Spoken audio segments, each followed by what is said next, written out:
A gente vive no meio de uma guerra espiritual muito, muito antiga. É um conflito, sabe? Entre dois sistemas completamente opostos que estão o tempo todo disputando o coração humano e moldando o nosso mundo de jeitos que a gente nem sempre para pensar. Hoje a gente vai mergulhar a fundo nessa batalha. E para a gente entender um dos lados dessa guerra, é só ouvir a voz dele. Essa frase que vem do chamado Credo de Mamon já entrega tudo.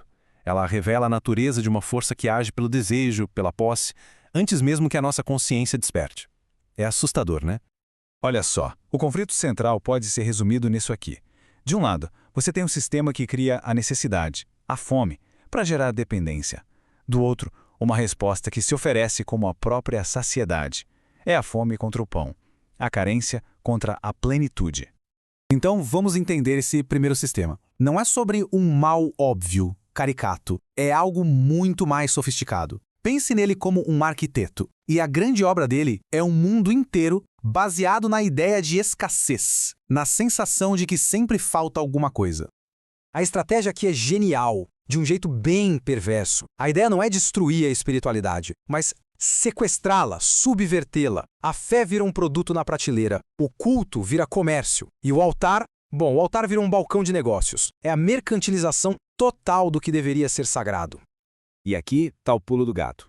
A estratégia de Mamon revela a sua inteligência sutil. O controle não vem pela força, pela opressão direta. Ele vem pela criação e pela manipulação das nossas necessidades mais fundamentais. É um governo que opera de dentro para fora. Mas de onde veio tudo isso? Como um sistema tão poderoso e presente assim pode ter um começo? A resposta, nos leva para um ponto de partida cósmico, bem antes do mundo que a gente conhece. Pois é, a origem desse conflito todo não é daqui, não é terrena, é celestial.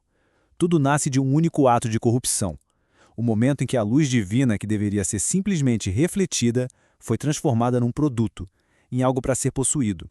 O processo todo acontece em 4 passos. O que era uma função pura e simples, refletir a glória, se corrompe. Primeiro a luz é retida, guardada.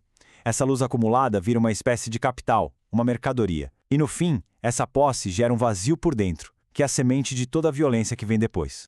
Essa torção interna, esse desvio, tem até um nome: Avon.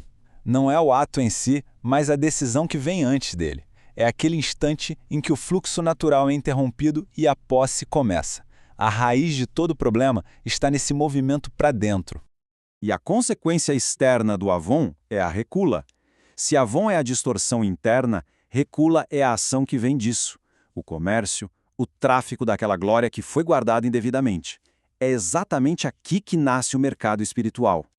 Ok, esse princípio celestial não ficou lá no cosmos. Ele foi, digamos, traduzido para um sistema global aqui na Terra. Um mundo construído em cima da lógica do mérito, da troca e, claro, do medo de nunca ter o suficiente.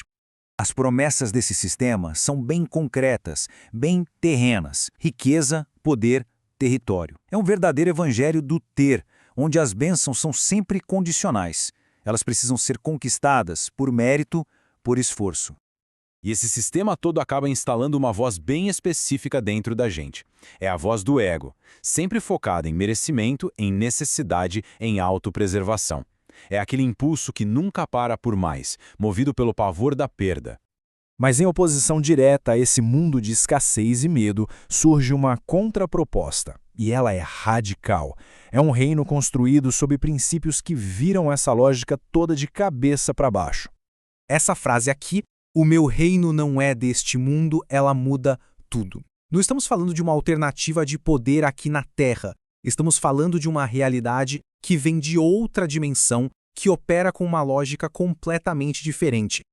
Quando a gente coloca os dois lado a lado, o choque é imediato. Onde um sistema exige, o outro oferece. Onde um busca vingança, o outro ordena o amor. Onde um promete tronos e poder, o outro oferece a cruz. É uma inversão completa de valores. No fim das contas, a diferença filosófica é essa. Um reino é sobre possuir, sobre o ter. O outro é sobre ser. No primeiro, o que a gente tem por fora define quem somos. No segundo, quem a gente é por dentro redefine todo o exterior. O coração ocupa o lugar do ouro. E as promessas desse outro reino são intangíveis, são eternas. Elas contrastam diretamente com as recompensas terrenas de Mamon. Elas falam de graça que não depende de nada, perdão sem limites, vida eterna e ressurreição, não de ouro, terras ou poder militar. E agora todo esse conflito gigantesco, cósmico, aterrissa numa escolha bem pessoal, centrada numa metáfora que é simples, mas ao mesmo tempo incrivelmente poderosa.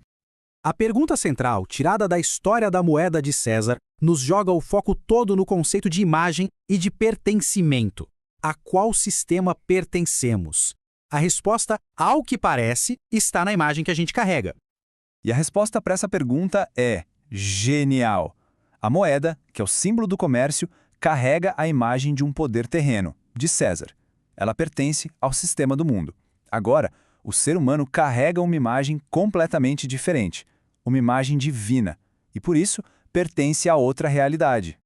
A conclusão dessa história toda é clara e muito poderosa. A jurisdição de cada sistema tem um limite. Mamon pode até exigir o que é material, o que carrega a imagem do mundo, mas a nossa essência, a alma, ela está sob outra autoridade.